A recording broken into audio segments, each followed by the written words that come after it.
buenas noches a todo nuestro auditorio. Bienvenidos a Primer Plano. Hemos decidido, los que participamos en esta mesa, recordar que el viernes pasado se celebró el Día Internacional del Cáncer de Mama y queremos invitar a todo el auditorio femenino a que se concientice de que la mejor manera de prevenir esta terrible enfermedad que afecta a las mujeres, pero también a sus parejas y a sus familias, hagan una exploración de sus cuerpos de manera cotidiana. Es la mejor contribución que pueden hacer a la prevención de esta enfermedad. Dicho esto, comenzamos ya Primer Plano con el primer tema que tenemos preparados para usted, que es el de la reforma laboral. En efecto, están acuartelados los senadores, las senadoras, decidiendo qué van a hacer con un dictamen de reforma laboral que fue cercenado, que fue mochado en toda su parte de transparencia y de democracia sindical en la Cámara de Diputados y que ahora ha pasado a la Cámara de Senadores para ser discutido una vez más y ver si esta se convierte en ley. Creo que es importante decirle al auditorio que hay dos grandes posiciones o dos posiciones fundamentales. Por un lado, y vamos a identificarlas con organizaciones y también, ¿por qué no?, con nombres. Por un lado están el Partido Revolucionario Institucional, el Partido Verde, el presidente electo Peña Nieto e incluso yo agregaría el presidente Calderón, que a pesar de haber mandado en la iniciativa puntos muy importantes sobre la transparencia y la democracia sindical, cuando esta iniciativa fue cercenada en la Cámara de Diputados, felicitó a los diputados y ha conminado a los senadores a aprobarla en sus términos. Del otro lado está la posición del PRD, del PT y del Partido Acción Nacional, que quieren reintroducir este importante tema de la democracia y la transparencia sindical. Una última cuestión, porque creo que hay mucha confusión entre el público, incluso entre lo que se publica en los periódicos, de que en caso de que le movieran una coma a los senadores, esta reforma iría a la congeladora. No es el caso, podría ocurrir, hay un escenario es que se rechace, otro es que se apruebe, pero hay un tercer escenario en donde si introducen el PAN y el PRD la cuestión de la democracia y la transparencia sindical y se va a Cámara de Diputados, pueden acordar que se publique la parte económica, llamamos económica laboral, de la reforma, y no quedaría congelada toda la reforma en sí. Eso es una simple amenaza, no ocurre así. Pueden ustedes checar el artículo 72 de la Constitución y pueden acordar publicar una parte y quedar la otra. No sería la posición, desde luego, que a mí me gustaría, pero creo que van a quedar claramente exhibidas las posiciones con respecto a si en los sindicatos debe, por ley, obligatoriamente haber democracia y transparencia sindical y acabar de una vez por todas con esa asignatura pendiente del supuesto cambio de régimen que hubo cuando entró Fox a la presidencia. Una de las figuras del momento más enigmáticas es Enrique Peña Nieto, porque realmente sabemos muy poco sobre sus intenciones y su pensamiento, porque como gobernador del Estado de México era muy cauto, muy precavido, y escribía poco, su tesis de licenciatura, fundamentalmente. Pero por vía de los hechos está resultando obvio, al menos para mí, que puede apoyar en abstracto la democracia sindical, la transparencia, la rendición de cuentas, pero cuando este impulso o esta aprobación abstracta se aterriza en la afectación de grupos de interés como los sindicatos, en ese momento da marcha atrás, recula y se alinea con los poderes fácticos. Al menos en este caso es clarísimo que antes siquiera de ser presidente ya lanzó una señal clarísima contra los Romeros de Champs, el Bester Gordillo, Joaquín Gamboa, Pascoe, nada, con ellos todo. Yo creo que puedo recuperar la definición de Laswell de política, de quién consigue qué, cómo y cuándo. Y ya desde antes de que Peña Nieto entre a la presidencia, ya se está viendo quién consigue qué o quién quiere conseguir qué. El cómo es a través del Congreso, el cuándo es ahora. Lo que se quiere conseguir, porque ya los empresarios ya lo dijeron, ¿no? Bueno, miren, en esta reforma que se propuso, puede olvidar lo de democracia sindical y transparencia. Después de todo, el país puede vivir sin ella. Pero lo de la reforma en la relación obrero-patronal, esa sí me la pasan. El PRI está decidido a que así sea.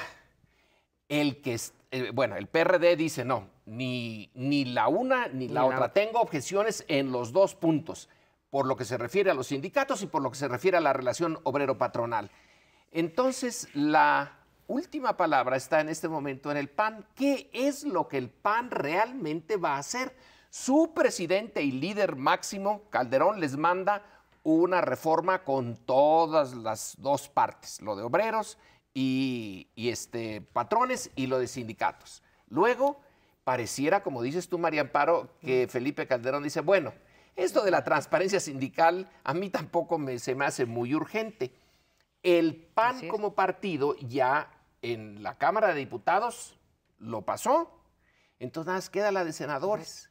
Si ahí el PAN también se echa para atrás, entonces sí ya sabemos, en este caso, política es quién consigue qué, cómo, en una especie de juego de engaños, de espejos, y cuando ahora, si el PAN se pone duro, se va a poner también muy buena la discusión con el PAN duro. En todo caso, le va a elevar los costos al gobierno que entra y a la fracción del PRI. Pero si la idea es que este país se quede como está, que es creo que la que domina en nuestra élite, van por un camino espléndido, camino real. Aquí no parece que vaya a cambiar nada. Me sorprendió que los empresarios salieran a decir, oiga, bueno, lo de la democracia tampoco es tan urgente, ¿no? Y además salieron con un argumento que personalmente pues me resulta increíble, esto de que vamos a pagar una gran parte de esta reforma, pero nos vamos a sacrificar por el país. Y me pregunto qué parte les va a costar a ellos. Cuando les metieron el YETU, gritaron y hasta la fecha siguen gritando por un impuesto de control. No veo qué parte les vaya a costar a ellos. La flexibilización puede tener beneficios para atraer inversiones. A lo mejor un inversionista me conviene más un mercado flexible, pero de ahí a que les cueste hay mucho. Por el lado del gobierno, sí, o sea, el gobierno saliente, el PAN tiene que dar alguna señal de que efectivamente está vivo, porque en 12 años no se le ocurrió tocar a los sindicatos que dependen del gobierno. Y dicho sea de paso, en esta reforma tampoco los toca. Están pidiendo, o sea, no toca a los del apartado B, tocaría a los otros sindicatos y los patrones dicen, pues estamos muy a gusto con los sindicatos estos que tenemos, ¿para qué le metemos mano a ese tema? Por tanto, hay una gran cantidad de elementos que apuestan por la continuidad de un modelo en el cual solo haces un pequeño cambio incremental, que es flexibilizar el mercado de trabajo, lo cual, insisto, no creo que sea un gran avance. A mí lo que me resulta increíble es cuando leo los discursos que justifican tanto del lado de los empresarios, que qué bueno, porque cuando le puse nombre y apellido, dije el PRI, el Partido Verde, no mencioné a los empresarios, que en efecto sacaron un desplegado apoyando que se pasara tal como está la reforma, que era mejor eso que nada. Cuando uno lee los discursos que pretenden justificar por qué esto de la transparencia y la democracia sindicales no importan o que deben de ser resueltos por los propios sindicatos controlados por las dirigencias. Y lo que uno ve en esas argumentaciones, en esos alegatos, es que no hay sustento alguno. O sea que, francamente, lo voy a decir con esas palabras, no tienen vergüenza cómo están argumentando esta parte de que sean los propios sindicatos los que se autoimpongan sus formas de elegir a los sindicatos y sus formas de rendirle cuenta a los agremiados. El sindicalismo mexicano, en la época de los 70s, que era revolucionario y que era democrático y pugnaba por la democracia, hablaba de la democracia y la transparencia en los partidos políticos. Pero como siempre en este país es que se haga la justicia en los jueces de mi compadre, ¿no? Para nosotros mismos, nada. Lo que ahora también nos llama la atención, creo que lo discutíamos antes de empezar el programa, es que con esta reforma se inicia ya el gobierno de Peña Nieto. Es algo quizá un poco inédito, porque en el pasado, cuando todavía estaba el PRI, se esperaban a que llegara el nuevo gobierno. Luego, cuando viene Vicente Fox, él no hace nada realmente, sino hasta que empieza ya su periodo. Ahora las señales ya son muy claras. Están diciéndonos, esta es parte sustantiva del gobierno que aún no empieza, pero que ya metió aquí una de sus grandes líneas. Si eso es lo que esperamos en los 6 años que vienen, que Dios nos agarre confesados. En el viejo régimen, no sé si recuerdas, Lorenzo, que se pensaba en los círculos políticos que entre la elección en julio y la toma de posesión en diciembre eran los meses en los cuales probaban al presidente. Los sindicatos hacían una huelga para ver cómo reaccionaba el que iba a entrar, para ir midiendo su capacidad y su voluntad. En aquella época el presidente era casi todopoderoso, vamos, era omnipotente, o eso se creía. En esta etapa llama la atención cómo todos los actores con peso político están haciendo su lucha abiertamente para pintar la raya, su raya, y decir, a nosotros no nos toquen. Lo planteaste muy bien, María Amparo, que toquen a los demás. Las reformas no las empieces conmigo. Y por lo pronto, Peña Nieto todavía no es presidente, todavía no toma las riendas, pero lo que está demostrando es que pues, es una presidencia acotada desde ahora. 5 semanas y ya fue el fuera máscaras, ¿no? Es decir, los sindicatos sí se la pusieron muy clara. Dijo Emilio Gamboa, no vamos a negociar con la guadaña de los sindicatos. Pues legislaron con la guadaña de los sindicatos e hicieron lo que ellos querían. Yo creo que el mensaje fue claro y noto en la argumentación de la izquierda una gran confusión, porque por un lado van a caminar con el PAN por el lado de la democratización y por el otro veía, yo no sé si tú la viste, Lorenzo, una gran manta del Estunam al entrar ya a Ciudad Universitaria, es decir, nos oponemos a la transparencia sindical porque la transparencia no es para los patrones. Entonces la pregunta es, ¿usted se opone a la transparencia porque el patrón no la usa o porque usted no quiere que en su sindicato entre? Parece de todas las argumentaciones posibles la más confusa. Tampoco han tomado como una gran claridad, digamos, respecto a lo que son los sindicatos del que dependen del gobierno y que reciben, por tanto, recursos públicos o que tienen una relación con el gobierno, y los sindicatos privados, los charros estos que se venden, o sindicatos blancos. Noto una gran confusión, no veo una voluntad de avanzar en un mercado laboral que, si me permiten decirlo de una manera suave, es un desastre. O sea, los salarios son bajísimos, está completamente desregulado. Todo esto que dicen de las grandes conquistas laborales, pues yo me paseo por las calles y veo que la inmensa mayoría no tiene ni siquiera la quincena asegurada. No hay regulación que cuide todo eso. Por tanto, creo que nos deberíamos tomar en serio el asunto de cómo incluir a más gente en un mercado laboral, cómo repartir mejor el ingreso nacional. Seguimos siendo un país que en grandes números reparte 2/3 para beneficios empresariales y 1/3 en sueldos. Sí. Eso simple y llanamente no puede seguir así. Vamos, sí puede seguir así, pero va a seguir funcionando igual de mal el país, ¿no? A esa confusión habría que agregar lo que ocurrió en efecto en la Cámara de Diputados, Lorenzo, porque las cláusulas de transparencia y democracia sindical no pasaron porque se ausentaron los perredistas. Se ausentaron 46 perredistas y eso lo llevan a cuestas. Pueden, insisto, corregir ahora en el Senado. ¿Y cómo están los números en el Senado? Pues el Verde y el PRI juntos tienen 61 votos y el PRD y el PAN juntos tienen 63. Y aquí, curiosamente, quien va a inclinar la balanza... No son 66 y 66, 62, pero estás incluyendo ahí al PANAL y el PT. El PANAL se abstuvo, ¿no? Claro, en la Cámara Baja. Los 10 votos del PANAL se abstuvieron, pero el caso, ¿sabes quién puede? Supongamos que de verdad el PRD va por la democracia y transparencia sindicales y supongamos que el PAN también va, los 5 votos definitorios van a estar, o los 3 votos que falten definitorios van a estar en la fracción parlamentaria del PT, que se reserva su derecho a decir. Mañana va, ¿no? Pero se reserva su derecho, ayer y anteayer, para manifestar su posición con respecto a esta reforma laboral. Estamos hablando de Manuel Bartlett, estamos hablando de Guevara, Ana Gabriela Guevara, estamos hablando de David Monreal. Van a ser los votos que decidan si esto entra o no entra, si es que hay disciplina en el PRD y en el PAN. Pero en fin, como ya dijimos, quedarán exhibidos los partidos en sus posiciones y nosotros nos vamos. Quédese con nosotros para el siguiente bloque. En este bloque que hemos titulado Halloween Sindical, porque realmente asusta lo que ha pasado, sobre todo este fin de semana, en donde vimos a 2 de los grandes sindicatos gubernamentales, al Sindicato Nacional de Trabajadores de la Educación y al Sindicato de Trabajadores Petroleros de la República Mexicana, cómo volvían a usar las formas más antiguas, más viejas del control del liderazgo sindical sobre sus bases para reelegir a dos de los líderes que son simbólicos de lo que se suponía ya no debería de existir en México.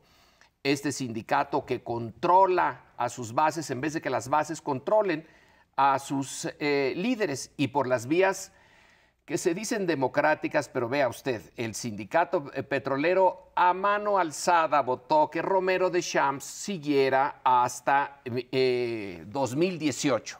Y luego, en el de los trabajadores de la educación, las urnas enfrente de la maestra Elba Ester y todos pasando con, después de grandes aplausos y de recibir regalos, computadoras, etcétera, a depositar su voto de la planilla única. No puede haber democracia cuando no hay más que una planilla, es por definición, no tiene sentido entonces la elección.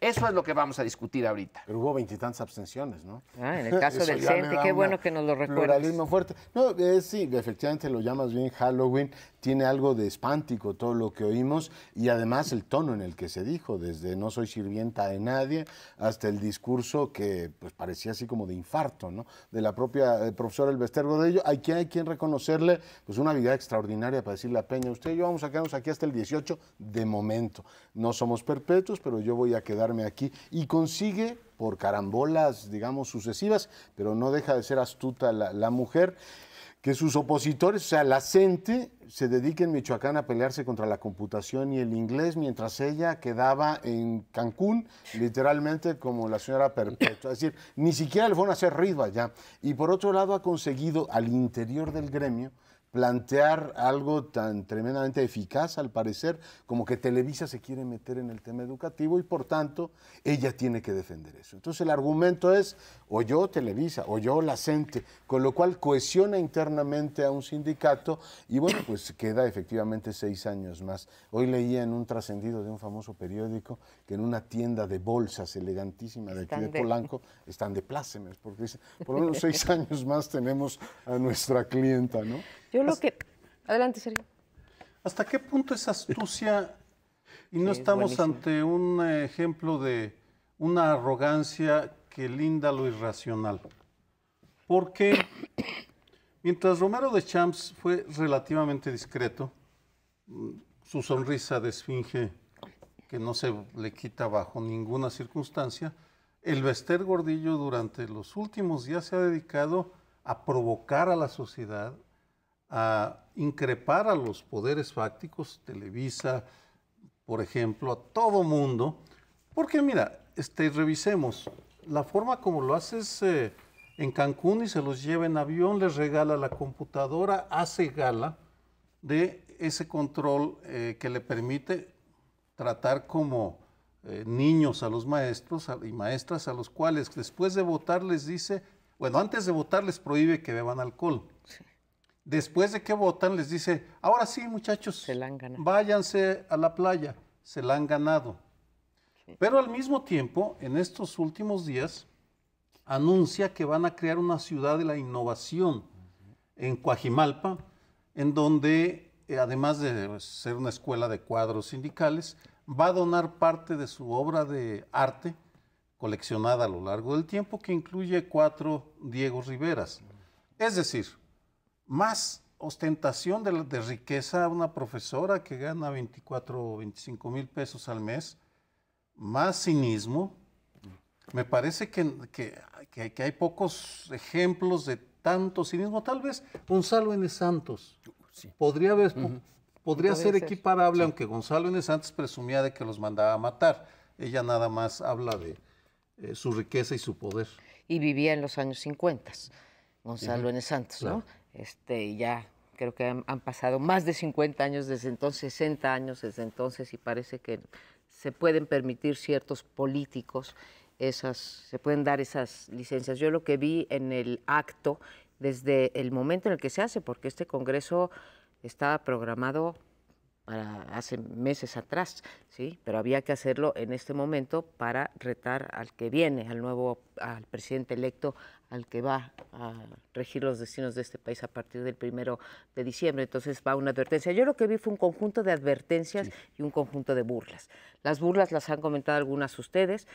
Falta, por ejemplo, un día antes de que sea electa ella, dice, en el sindicato no caben liderazgos ni vitalicios ni morales. Ahora sí, le cambio, es una cosa de nomenclatura, le cambio y ahora voy a ser la presidenta del Consejo Supremo, ¿no? El Consejo General Sindical en fin.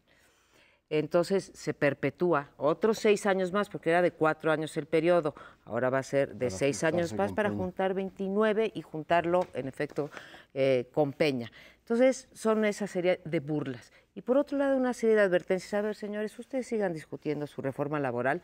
Ya sé que a mí no me toca porque soy apartado B, pero por si se les ocurre, les vamos a decir cómo se hacen las cosas aquí en este sindicato. Se da el lujo de hablar de transparencia y de democracias sindicales, cuando en efecto, como tú dices, la única opción en la boleta, pues parece la elección presidencial de 1976, ¿no? Que nada más teníamos una opción los mexicanos, que era votar por López Portillo. Entonces, me parece que realmente se da el lujo de burlarse. ¿Por qué se puede dar el lujo de burlarse, Sergio? Bueno, tiene un partido político, tiene 6 millones de pesos diarios en cuotas, o sea, 180 millones mensuales, o sea, 2,000 millones al año. Tiene cobertura en todo el territorio nacional, mucho más que incluso el sindicato petrolero. Tiene una disciplina que ya quisiera el Politburó en sus mejores épocas. Entonces tiene recursos, tiene masas para movilizar, tiene un partido para movilizar votos electorales y ahora también votos parlamentarios. Entonces ahí está su poder y a mí mi pregunta es si su poder deriva de todo eso o de la voluntad de los gobiernos sucesivos que han decidido dejarla seguir volando y que le han dado alas cada vez más grandes. Muy buena esta última reflexión. ¿Es ella la fuerte o son nosotros los débiles? Claro. Y si son nosotros los débiles, yo me pregunto si nos debemos de incluir nosotros entre los débiles como sociedad. Bien. Si es débil, el presidente que viene ya lo puso en su lugar. Ya le dijo eso de que no soy sirvienta de nadie. Luego pidió perdón por haber usado esa expresión, pero estaba hecho, está perfecto. Primero uso con una gran brutalidad la expresión, luego pido perdón, pero ya les quedó a todos claro lo que yo le dije al que viene. No voy a ser su sirvienta. ¿Él va a ser mi sirviente? Esa es una interrogante que queda ahí. Pero nosotros como sociedad también, esto de la ciudad de la innovación, que como decía Sergio, va a ser una ciudad, una estructura para formar cuadros. ¿Cuadros para qué? Para el poder político del sindicato. Entonces, ¿dónde está la calidad de la educación? Sigo preguntando por ese elemento tan fantásticamente ausente de nuestro futuro. Si México no tiene una educación de calidad, no hay forma de que salgamos de la mediocridad. Y ahorita, por lo que veo, la mediocridad aseguró un triunfo. Vamos a ver qué pasa en los 6 años, pero... Además lo ostenta y lo plantea. Me resulta francamente ominoso por lo que dices y por el lado de los petroleros, o sea, por lo que dices de la sociedad del conocimiento y el cambio que el país requiere. Por el lado de los petroleros también ya le mostraron que si efectivamente el presidente piensa hacer el próximo alguna reforma con petróleos mexicanos, va a ser tomando en cuenta el sindicato. Y ahí está, desde el robo de combustible hasta la corrupción operando en todos los niveles, como un elemento que sigue desangrando a la paraestatal. Es decir, le están marcando, a ver, en este país las cosas se mueven, pero depende de nosotros. No se le vaya a ocurrir pensar alternativamente. Creo que hasta podríamos hacer un ejercicio, un índice para medir los márgenes de poder sectorial de Enrique Peña Nieto. Porque si vamos incluyendo diferentes variables, van apareciendo las limitaciones de manera muy clara. En el siguiente bloque hablaremos de los gobernadores que ya alzaron la mano, son los que siguen.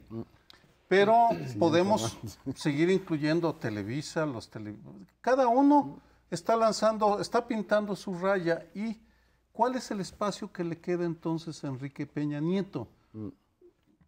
¿De qué le sirven en la disputa del poder real los millones de votos que obtuvo?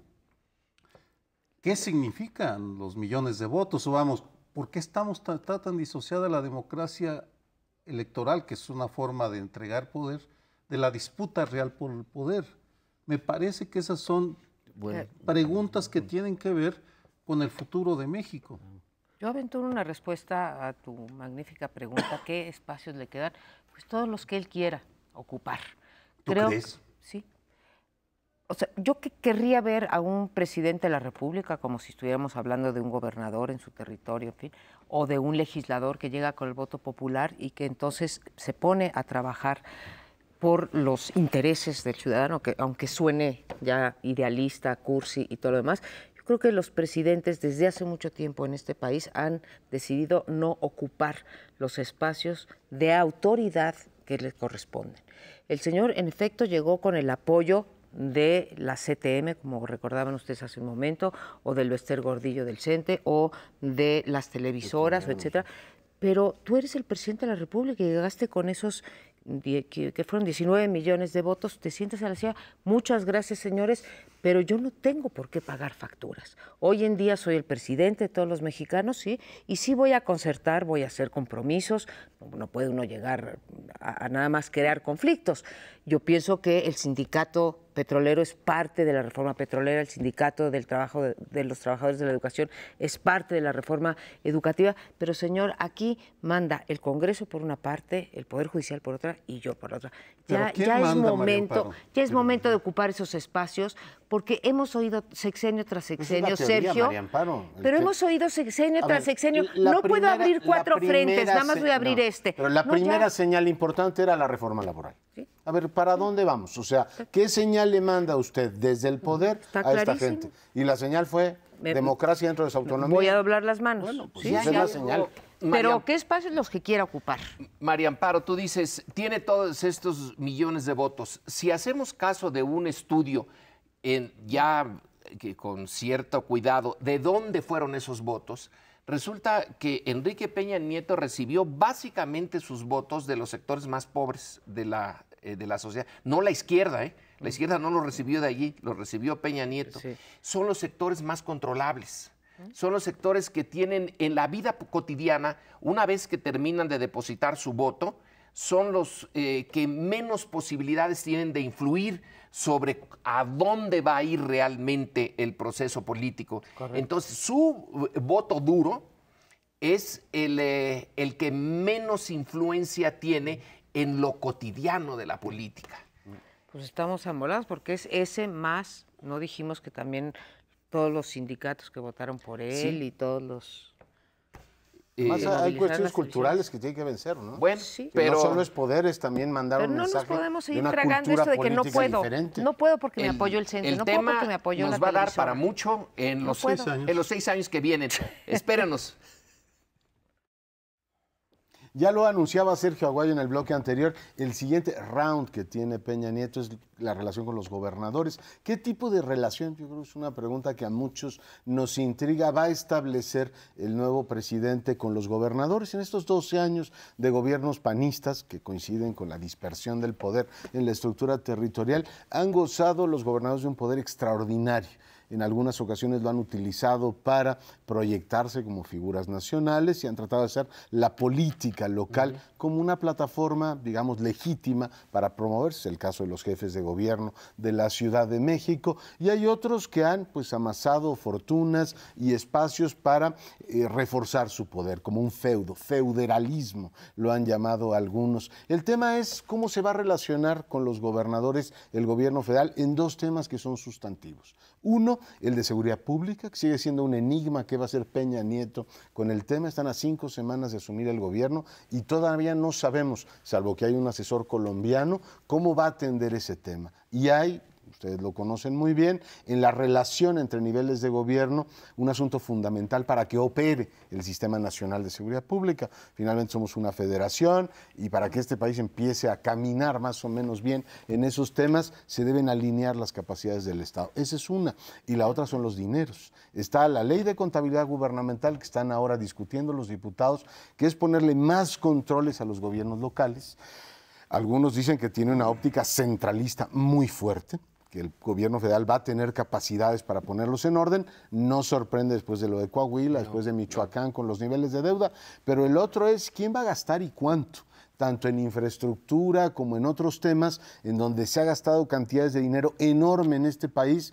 Y yo no sé ustedes, pero yo las grandes obras de infraestructura no las veo por ningún lado.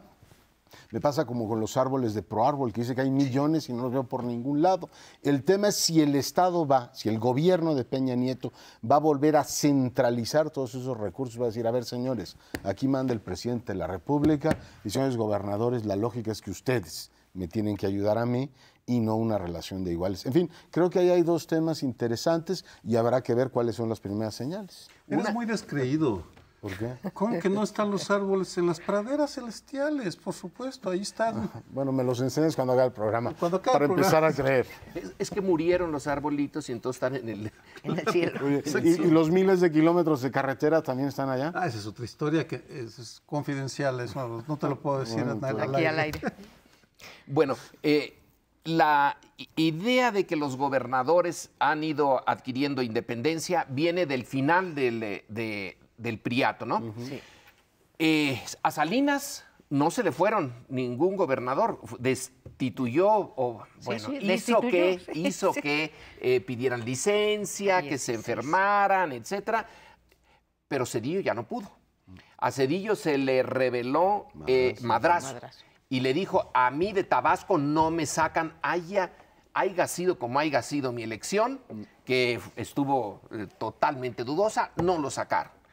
Y luego viene ya el panismo, en donde la idea de que el federalismo es bueno, con la otra, de que no les voy a controlar nada para que no me rezonguen y no haya problemas con ellos, dejó hacer este caos. Tiene razón de que la nueva ley puede darle instrumentos a Peña Nieto, pero lo que la nueva ley está pidiendo es que den cuentas los gobernadores, no necesariamente que se centralice su gasto, simplemente cuando dicen que gastamos en ecología, pues que se vea, ¿no? Porque no dan que los arbolitos no estén en el cielo, sino en la tierra. Pero ese es un tema que el PRI fue el que dejó ir a los gobernadores, empezó a dejar ir a los gobernadores. ¿El PRI los podrá volver a meter en cintura? El federalismo durante estos 12 años del PAN, siendo que el federalismo siempre fue una bandera del Partido Acción Nacional, así, o sea, fue una de las banderas fuertes durante los 60 años o 50 años que estuvo en la oposición, se redujo en el caso de estos 12 años a darles mayor largueza económica, les dieron mayor presupuesto, creció muchísimo y no se les pidió nada a cambio. En efecto, para que no protestaran, yo recuerdo desde el gobierno de Fox, bueno, ya tenía un Congreso que era fundamentalmente de oposición y la manera que encontraba de gobernar, decir, no puedo abrir otro frente que va a ser el de los gobernadores. En ese momento había 19 gobernadores priistas, entonces había que tener aliados. Y para tener aliados, ¿cuál era la mejor manera? En efecto, dar recursos a cambio de nada. ¿Por qué digo a cambio de nada? Porque la responsabilidad fiscal, porque estamos hablando ahorita de dineros, la responsabilidad fiscal de los estados simplemente no aparece por ningún lado y no ha sido motivo tampoco de discusión y de práctica a partir de la alternancia cuando uno hubiera esperado que sí la sea. Yo creo también contigo, Lorenzo, que la ley de contabilidad gubernamental no necesariamente centraliza y si cabe es tan o más importante que la reforma laboral. No solamente obliga y completa la ley que ya teníamos desde el 2008 para que se homogeneizaran las cuentas de los estados y entonces poder hacer comparables y poderlas incluso fiscalizar, sino que también obliga a poner portales de transparencia, a limitar la deuda, a reflejar ingresos y egresos, a reflejar la deuda, por ejemplo, junto con los pasivos y no que cada quien esté reportando lo que quiera. O sea, sí va a ser un instrumento de control. Voy a especular, yo creo que esta reforma fue un compromiso entre el presidente entrante y el saliente y es un gran instrumento para el control. El otro lo vamos a ver, cuánto se le va a ir a cada estado de la República en materia de gasto cuando discutan el mes que entra el presupuesto. Para que el auditorio le dimensione de lo que estamos hablando, Cuando Ernesto Zedillo se convierte en presidente, la federación transfería a los estados el 10% del presupuesto federal, nada más. Cuando termina Zedillo ya es el 30%, sube 19.5% en promedio. Ese es el porcentaje que tenemos ahora, con la diferencia que ha subido el monto, porque han aumentado los ingresos federales muchísimo por diferentes motivos. Y la Auditoría Superior de la Federación, que es una institución que sí funciona, ha estimado que de esa monumental masa de dinero, el 50% no es auditable. Porque los gobernadores se han defendido cuando quisieron auditar, cuando la Sedesol de Fox quiso auditar al gobierno de Oaxaca por el dinero que se le transfería para gasto social. José Murat, como gobernador, lleva el asunto a la Suprema Corte, que le da la razón. No se puede meter la federación en monitorear el dinero. Entonces, si ustedes observan ese festival de corrupción federalista, que es muy común en algunos estados, Coahuila, por ejemplo, Michoacán, que se dispara 20, 30 mil millones de pesos, tiene que ver con este fenómeno. No hay controles. Aquí regresamos al punto de partida, que ha sido evaluar lo que está haciendo ya Enrique Peña Nieto como presidente electo. Ahora viene la rebelión de los gobernadores que van a decirle a Peña Nieto: oye, si tú quieres recuperar el control como lo hacías en Toluca y el Estado de México, pues aquí no es ni Toluca ni el Estado de México. Nosotros somos soberanos, autónomos, no te vamos a dejar entrar. Ese es el choque que veremos, y en la discusión, en dos momentos sabremos cómo anda la cosa. En la aprobación de esta ley de contabilidad, que sí es un avance, y en la aprobación del presupuesto de egresos de la Federación del 2013. Vamos a ver cómo se le ponen y si no le hacen el mismo, digamos, espectáculo que los otros grupos que ya analizábamos antes en el programa le ponen, ¿no? Decir, a ver, aquí estamos nosotros. Es probable que tengan también otro comportamiento, porque de entrada, bueno, hay una clase política que ha entendido cómo han funcionado las cosas en estos tiempos y puede efectivamente darle, no digo que vaya a ocurrir así, al presidente algunas facultades. Yo veo dos temas fundamentales. Uno, la capacidad de gastar y crear infraestructura que directamente beneficia al presidente. Hoy lo que tenemos, tú lo describías muy bien, es cada vez más gasto en las entidades federativas. Los gobernadores gastan en segundos pisos, en puentes, cada quien gasta en sus prioridades y no se nota en el país un paquete de infraestructura fuerte que beneficie políticamente al presidente. Yo no sé si Peña quiera jugar ese juego de reparto canicas y cada quien se luce, o vuelva a la lógica de este presidencialismo de yo ordeno y mando. Y la segunda, perdón que insiste en ello, es el control de la seguridad pública. Hasta ahora hemos entrado por el tema de que el gobernador de Coahuila se defiende que la federación hace y deshace. Ya con gobiernos priistas, en 21 gobiernos estatales y presidente priista, quiero ver que el gobernador de Nuevo León o de Coahuila, cuando se le fuguen los presos, diga, es que la federación no me ayuda. Pues le está echando usted pedradas al tejado del señor Peña Nieto, ¿no? Es decir, no sé exactamente cómo va a funcionar eso con los usos y costumbres de nuestra clase política. No lo sé. Lo que habría que reconocer ahí es que en la ley de contabilidad gubernamental no ha habido, como sí lo vemos en la ley laboral, que están los sindicatos que van a ser los afectados directamente, o las dirigencias sindicales que se han estado cabildeando y están amenazando con huelgas y etcétera, etcétera, ¿no? En el caso de la ley de contabilidad gubernamental no se ha sabido, cuando menos públicamente, que los gobernadores, que serían los afectados, estén cabildeando en contra de la reforma. Yo no estoy previendo, no sé ustedes, salió del Senado una buena reforma de ley de contabilidad gubernamental, está en Cámara de Diputados la minuta, no se ha dicho que se vaya a modificar, así que en esta semana probablemente, o principios de la que sigue, tendremos esta ley de contabilidad gubernamental, y no he escuchado a ningún gobernador decir la autonomía de los estados, así que no me digan a mí cómo tengo que reportar la deuda, no me digan cómo tengo que gastar. Se lo tengo que reconocer o a Peña Nieto, que controla a los gobernadores, o a los gobernadores que están asumiendo esta actitud de transparencia. Me cuesta trabajo. Sí. Muy buen punto, María Pablo, tienes razón. No hay que anticiparnos y ser aves de mal agüero y pronosticar que va a fracasar. Probablemente Ahora, la práctica, pase vamos a ver. con fluidez y en la práctica haya resistencias, pero aún así creo que es necesario tener conciencia que los ciudadanos de cada una de las entidades tienen la responsabilidad de cuidar Exigir, el dinero sí. de gobernadores y presidentes municipales, de los cuales no hemos hablado, pero por ahí van, si no es que peor, porque Que conste que iniciamos como preguntas, hipótesis, ¿qué va a pasar entre los gobernadores Sí, es y cierto. Peña Nieto? Hacemos una pausa, regresamos al último bloque, no se vaya.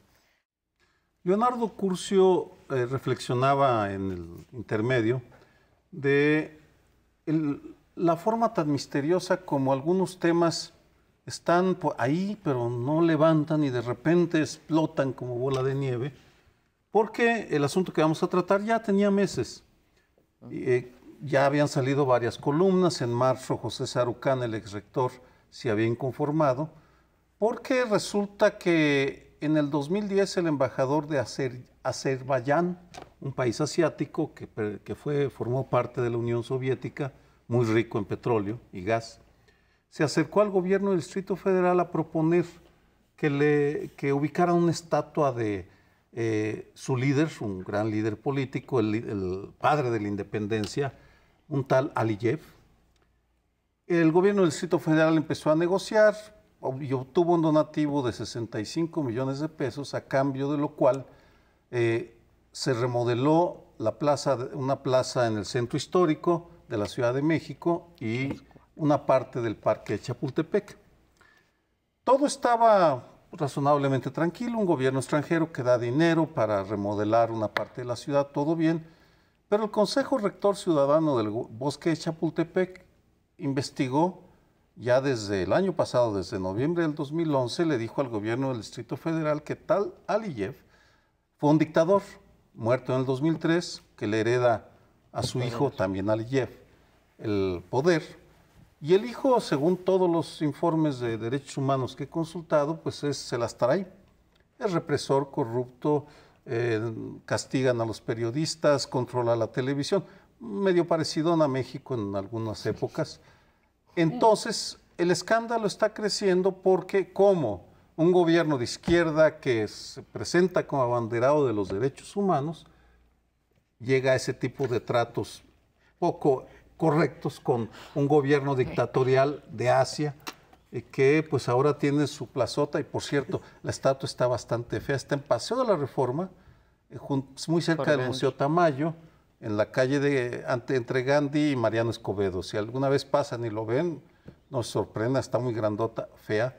Ni se inclinen tampoco. Ni se inclinen, Por favor. porque fue dictador. A mí hay tres cosas que me saltan. Una, en esta ciudad donde Andrés de Urdaneta, Carlos Sigüenza y Góngora, o sea, los grandes de este país no tienen ni plazas, ni calles, ni cosa que lo recuerde, de pronto dicen, este señor de Azerbaiyán le vamos a hacer una plaza porque nos va a dar 65 millones. Yo entiendo que mi ciudad, esta que tanto quiero, tiene todas las carencias del mundo y tiene muchísima gente que tiene muchísimas necesidades, pero depender de una donación de un gobierno extranjero para efectivamente remozar tanto esa parte del Parque Gandhi como la de Tlaxcuaque, de infausta memoria para los capitalinos, que dicho sea de paso quedó muy bonito la plaza de Tlaxcuaque, sí me parece sospechoso. Es decir, yo entiendo que un gobierno pueda recurrir al pragmatismo más amplio, como lo está haciendo el gobierno de Ebrard con la construcción esta privada de la supervía a cambio de terrenos y edificaciones, es decir, los especuladores inmobiliarios les está yendo de maravilla y él a cambio de eso dice,